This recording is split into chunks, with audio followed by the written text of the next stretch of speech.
اللہ کے حبیب نے منع فرمایا، فرمایا کوئی اونچا اللہ اللہ نہ کرے، جب کوئی نماز پڑھ رہا ہو سو رہا ہو تو اس کے سامنے اونچا ذکر نہ کرو۔ کہتے میں ایک دن اونچا اونچا ذکر کر رہا تھا، اونچا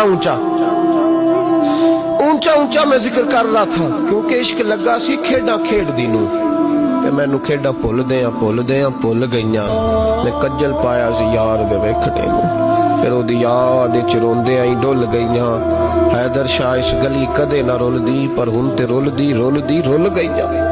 کہتے میں اونچا ذکر کر رہا تھا تو حضرت عمر فاروق رضی اللہ تعالیٰ عنہ نے ڈانٹ دیا، فرمایا تجھے نہیں پتا حضور نے منع کیا؟ تو عمر نے ڈانٹا تو میں چھپ کے بیٹھ گیا کونے میں۔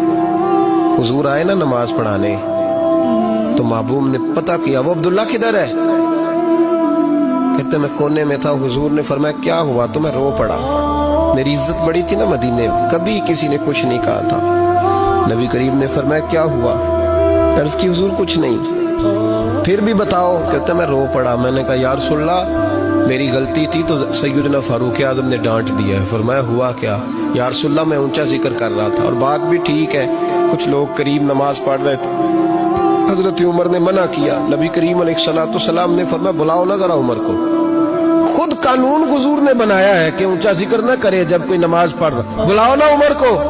جناب عمر آئے تو حضور نے فرمایا عمر میرے عبداللہ کو کوئی نہ ڈانٹے، کسی ان پڑھ سے، کسی دیہاتی سے، کسی بھولے سے انداز دیکھے حضور کا، اسے کوئی نہ ڈانٹے۔ پھر حضور نے فرمایا تمہیں پتہ ہے یہ میرے لیے کتنی تکلیفیں برداشت کر کے آیا؟ صحابہ فرماتے ہیں یہ خوش نصیب ہے جس کی روح بھی محبوب کے ہاتھوں میں نکلی۔ اور جب جنازہ اٹھا تو حضور کی داڑھی سے ہم نے آنسوں کے قطرے ٹپکتے دیکھے۔ مدینے میں رواج تھا کہ قبر میں قریبی عزیز اتارا کرتے تھے، پر ان کا تو مدینے میں رشتہ دار ہی کوئی نہیں تھا۔ حضرت عمر فاروق اور جناب ابو بکر صدیق کہنے لگے ہم قبر میں اتارتے۔ جب ان دونوں نے اٹھایا قبر میں گئے تو کہتے ہیں کمال دیکھو اللہ کے رسول ہم دونوں سے پہلے قبر میں اتر گئے، اور حضور نے یہ البدایہ والنہایہ میں موجود ہے، کب مجھے دو میں قبر میں اتارتا ہوں۔ کہتے ہیں حضور نے تنے تنہا پکڑا، تنے تنہا قبر میں اتارا، پسے مردن فرشتوں نے جو تلاشی لی تو کیا نکلا؟